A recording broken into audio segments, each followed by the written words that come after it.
এই লোকটি একদিন আরামে বসে সিনেমা দেখছিল। হঠাৎ সে এমন একটি দৃশ্য দেখল যেখানে থাকা একজন অভিনেতাকে দেখতে ঠিক তার মতো লাগছে। এতটাই মিল যে সে চোখ সরাতে পারছিল না। দৃশ্য শেষ হওয়ার পরেও সে অবাক হয়ে স্ক্রিনের দিকেই তাকিয়ে রইল, কারণ সে তো জীবনে কখনো কোনো সিনেমায় কাজই করেনি। তাহলে তার মতো দেখতে মানুষ সিনেমায় এলো কোথা থেকে? এই রহস্য তাকে খুব অস্থির করে তুলল। তাই সে তৎক্ষণাৎ ওই অভিনেতার নাম লিখে নিল এবং একে একে অনলাইনে সার্চ দিতে লাগলো। সার্চ করে সে জানতে পারল যে অভিনেতার নাম অ্যান্থনি। এরপর সে অ্যান্থনির প্রোফাইল খুলল এবং দেখে অবাক হয়ে গেল, উচ্চতা, গায়ের গঠন, বয়স সবই তার সাথে হুবহু মিলে যাচ্ছে। অ্যাডাম আরও কৌতূহলী হয়ে উঠল। সে ঠিক করল অ্যান্থনিকে নিয়ে আরও জানতে হবে। তাই সে অ্যান্থনির সব সিনেমার ডিভিডি কিনে আনলো।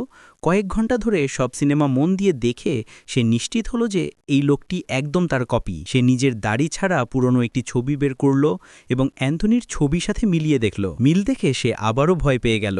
এই প্রশ্ন তার মাথা থেকে একদমই বের হচ্ছিল না। সারা দিন সে চিন্তায় ডুবে থাকলো, এমনকি ক্লাসে পড়ানোর সময়ও মন বসাতে পারল না। শেষ পর্যন্ত অ্যাডাম সত্যিটা জানতেই চাইল। তাই সে অ্যান্থনির মতো পোশাক পরে প্রোফাইলে লেখা এজেন্সির ঠিকানায় পৌঁছে গেল। এজেন্সি লবিতে ঢুকতেই সিকিউরিটি গার্ড তাকে থামালো। অ্যাডাম ভেবেছিল সে ধরা পড়ে যাবে, কিন্তু হলো উল্টোটা।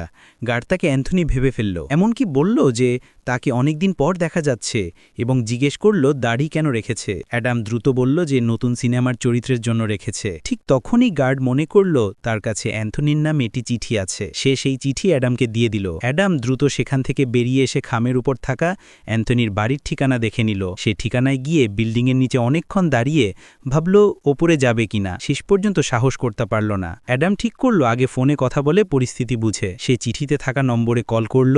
ফোন ধরল অ্যান্থনির স্ত্রী এবং সেও অ্যাডামকে নিজের স্বামী ভেবে ভুল করল।